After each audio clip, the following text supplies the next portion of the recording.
Salaam nabadin haris korkiina to qofkiina la hadlo waa Saadaq Wadani waxaan jeclaan lahaa every Saturday walba inaan idiin soo gudbino xalqooyinkeenii taxanaha ku saabsanaa ee loo yaqaanay sida online-ka lacag looga sameeyo dropshipping, eBay, Amazon, Shopify, meel walba la halmaala annagoo mar walba tixgelinayna macaamiisheenna iyo ardadeenna iyo ciddii doonaysa inay kasoo qayb gasho koorsooyinka aan bixino.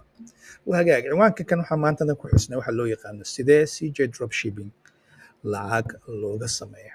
Okay, waxyaabahan inta badan aan banaanka soo dhigno waxaan ogaanay ii sheegaan inay ummadda macquul u yihiin ee dadka intooda badan ay raadinayaan. Marka waxaan rabnaa inaan 2 shay ama 3 shay aan idinka tusino. Marka ugu horeysa xagga kan waxaad ku aragtaa meesha loo yaqaano CJ dropshipping. Ma la socotaa intaan CJ dropshipping ka hadlin bishatan in lagu jiro Mareykanka waxa loo yaqaano Halloween, bisha Halloweenka ilaa October 1 ilaa October 3 dadkan aan la joogno qowmiyaddan Mareykanka waxay u dabaaldegaan waxa loo yaqaano Halloween. Okay, so mar walba waxaa habboon inaad la socoto waxa socdo, waxa imaan kara iyo waxa lacagta laga sameyn karo. Simple and clear is that. Sida caadada ahayd mar walba nooga barateen annaga waxaan inta badan dadka aan tusinay tusoo taabsi aan ii sheeg. Marka waxaan rabnaa hal shayna wax idinkaga tusino oo loo yaqaan xagga kan inaan wax ku cadeyno annagoo alaab xagga ka soo qaadi doona marka kadib idin tusin doona ardadayna inaan u gudbino alaabta iyada ah inay ka faa'iideystaan. Wahagaag xagga kan waxaan ku aragnaa alaab yar oo loo yaqaano Halloween decoration. Okay, alaabtan maantadan haddaad soo qaadaan ka faa'iideysataan aad gelisaan meesha loo yaqaano eBay waxaad ka samayn doontaan lacag. Locationka ay taalo waa arkaysaan. Marka waxaan tegaynaa meesha loo yaqaano eBay waxaan ka eegaynaa alaabtan already waa soo eegnay. Hal qof ayaa iibinaya nin iska cusub aanan weli alaab iibin laakiin asalkiisa waxa uu alaabtan ka iibinaya China cid kale oo alaabtan iibinaysa ma jirto. Okay, saan ka arkayno qofkan kale iibinaya xagga sawirka aan ku soo arkayno meesha loo yaqaanay CJ dropshipping waa sawirka kan xagga saaran. Marka waxaan arkaynaa alaabtan inuu qof kale aysan iibinaynin qofkan kaliya uu iibinayo. Okay, so wahagaag maadaama ninka kan uu iibinayo 28 ilaa $2 oo shipping ah sponsor buu ku bixiyay qofkana 14.89 qofka kana waxa uu iibinaya oo noocyo kale ka duwan noocyada annaga aan arkaynay. Everybody is different price. meeshaas suuqa ka soo gashay ayay ku xiran tahay. Dad badan ayaa wax ka iibshay.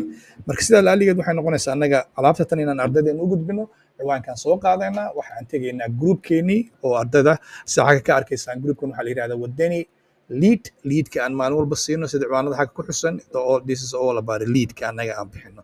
Isnaar annaga inaan meelaha tagno qof kale aan lacag siino oo alaabaha noo soo diro oo alaabaha noo gulguliyo annaga ayaa alaabaha doondoona aan raadina markaas kadib ayaan ardadeenna maalin walba 20 lead 20 lead aan u dirnaa. Sidaa laaligeed leadkan waxa uu noqon doonaa mid ka mid ah liidadka aan ardadeenna u dirno CJ dropshipping xaggaan ugu tuurnay berrito ayay isla markiina xagga ayay tegi doonaan alaabta ka soo qaadi doonaan ay geli doonaan. Xagga waxaan ku aragtaa arday fara badan oo koorsigeena ka faa'iideysanaysa qaarkood hore uga faa'iideysteen qaarna hadda ayay dariiqa ku soo jiraan.